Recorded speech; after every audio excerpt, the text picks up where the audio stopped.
नमस्कार, मैं प्रदीप यादव।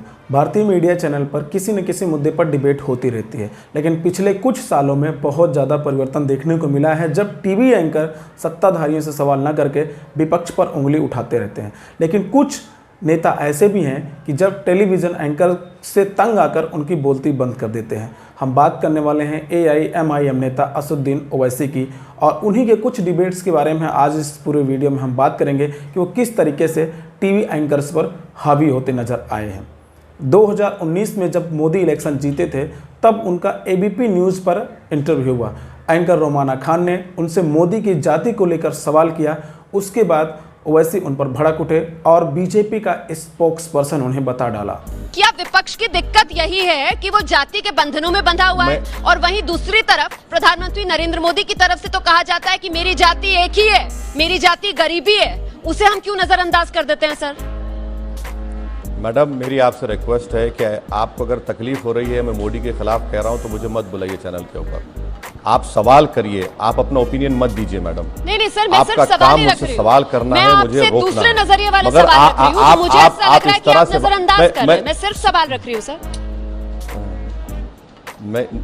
नहीं मैडम, आप देखिए, मेरी आपसे बड़ी अदबन गुजारिश है कि आप बीजेपी के स्पोक्सपर्सन की तरह कह रही हैं। मुझे आप सवाल करिए, मैं रात भर बैठने को तैयार हूँ।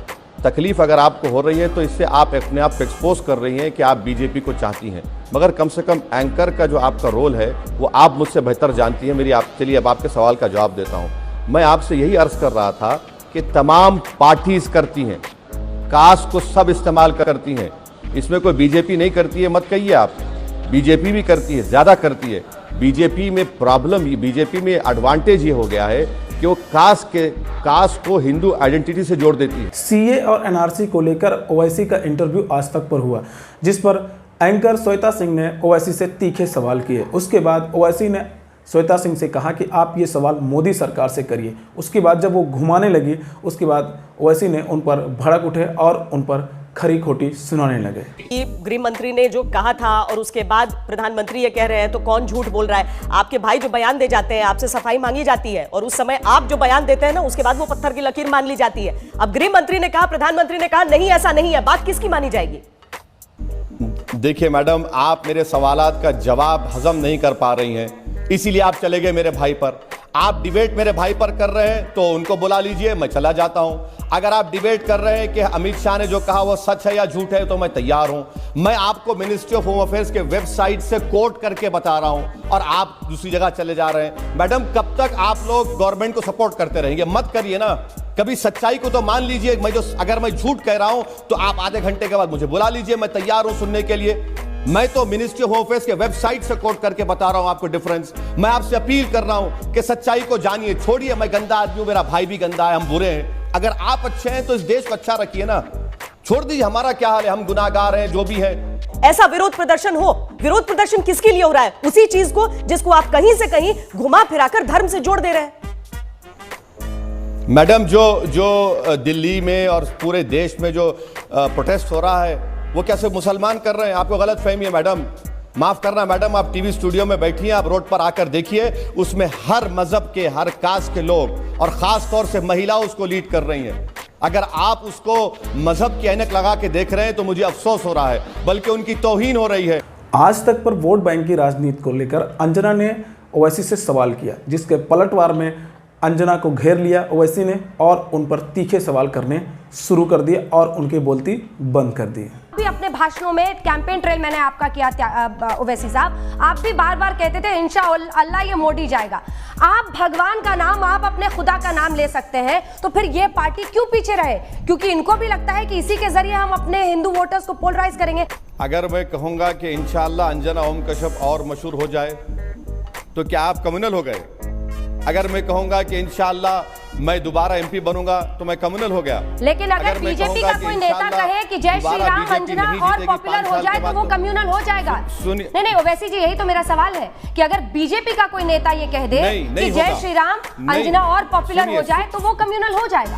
फर्क मैं बता रहा हूं आपको, कंडेमनेशन में और हिपोक्रेसी में फर्क ये है कि असदुद्दीन ओवैसी कातिलों के साथ नहीं खड़ा होता है, बीजेपी के लोग खड़े होते हैं। मंत्री फूल का हार पहनाते हैं, जो मार कर आते हैं। जी न्यूज़ पर राम मंदिर विवाद को लेकर एक डिबेट हुई, जिस पर ओवैसी ने हिंदू मुसलमान देख ओवैसी ने एंकर से सवाल करने शुरू कर दिया और उनको लपेट लिया और उनकी बोलती बंद कर दी। सुप्रीम कोर्ट ने भी कुछ सोच समझ कर ही ये नाम तय किए होंगे। चलिए आप उसको गलत प्रूफ कर दिए असदुद्दीन ओवैसी को। इस प्रोग्राम को खत्म होने से पहले आप मुझे झूठा साबित कर दीजिए। सुप्रीम कोर्ट ये चाहता है, अगर मैडम, देखिए उन्होंने किसी एक के पक्ष में ये फैसला सुना दिया तो एक समुदाय में हमेशा खटास रहेगी। मैडम, मुझे नहीं मालूम था कि आप सुप्रीम कोर्ट के सिटिंग चीफ जस्टिस हैं। अभी इंकशाफ हो रहा है। वो मुबारकबाद देता हूं आपको, लॉर्डशिप कहकर पुकारूंगा आपको मैं। नहीं ओवैसी क्योंकि आप साहब, तो सुप्रीम कोर्ट की तरफ से आप बात कर रहे हैं। मैडम, मैं मुबारकबाद देश देता के हूं। मुझे नहीं संविधान में मालूम भी था कि विश्वास आप रखती हूँ। मैं सुप्रीम कोर्ट का बहुत ज्यादा सम्मान। मैडम, एक काम करते हैं ना, चलिए आप मेरी गर्दन कटवा दीजिए, इत्मीनान हो जाएगा सबको। कर लीजिए, मेरे जिस्म के एक नहीं 50 टुकड़े कर दीजिए, बीजेपी से मुद्दा चला जाएगा। कर दीजिए ना मैडम। अगर अब नौबत इस बात पर आ चुकी है तो चलिए हम तैयार हैं। अब क्या कर सकते हैं, क्योंकि आप ये कह रहे हैं कि गर्दन नहीं हमको कटेगी। बलि का देखिए, बकरा पूरी बनाएंगे दुनिया आपकी आस्था के में ये लिए। मैसेज आप जाएगा कि करिए। हमारा देश कितना सेक्युलर है। जब रोहित सरदाना जी न्यूज़ में थे तब उन्होंने एक बिहार के मुद्दे को लेकर डिबेट किया ओवैसी से, जिस पर ओवैसी के भाई पर उन्होंने सवाल करना शुरू किया, जिस पर असदुद्दीन ओवैसी भड़क उठे और रोहित सरदाना को खरी खोटी सुनाने लगे और उनकी लाइव शो में बोलती बंद कर दी। आपको लगता है कि आपके केवल मीट पर दिए गए बयान मीडिया दिखाता है, आपके केवल देश के खिलाफ दिए गए बयान मीडिया दिखाता है? जब आप मुसलमानों की अच्छाई करते हैं तो मीडिया नहीं दिखाता। आपको ये बताना पड़ेगा कि मैंने देश के खिलाफ क्या कहा, और अगर कहा है तो मैं जी टीवी को चैलेंज कर रहा हूँ, मेरे खिलाफ केस बुक करिए और मुझे जेल में डालिए, वरना इस अल्फाज को आप वापस लीजिए। उस पर भी आ जाऊंगा। जेब नहीं देता कितना बड़ा वैसे आपको जेब नहीं देता कितना बड़ा टीवी। आप जरा सुन तो लीजिए, आपने क्या कहा। मैंने देश के खिलाफ कहा। अगर मैं देश के खिलाफ कहा तो आपकी गीरत कहाँ चले गई?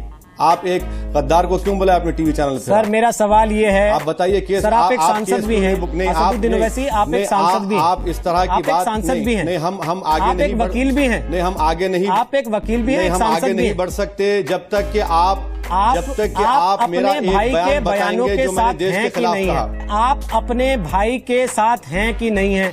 उन्होंने जो कहा वो देश के खिलाफ था कि नहीं था? कैसा देश के खिलाफ है वो कोर्ट तय करेगा। आप कोर्ट हैं, आपको लॉ ऑफ एविडेंस मालूम।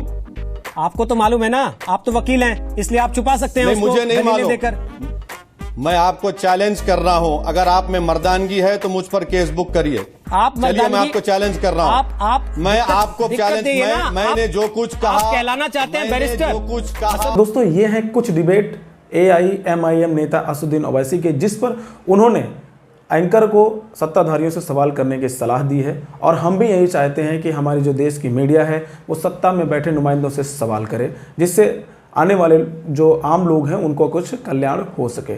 तो चलिए दोस्तों, आज के लिए बस इतना ही और हम मिलेंगे अपने नेक्स्ट इन्फॉर्मेटिव वीडियो के साथ। तब तक के लिए नमस्कार।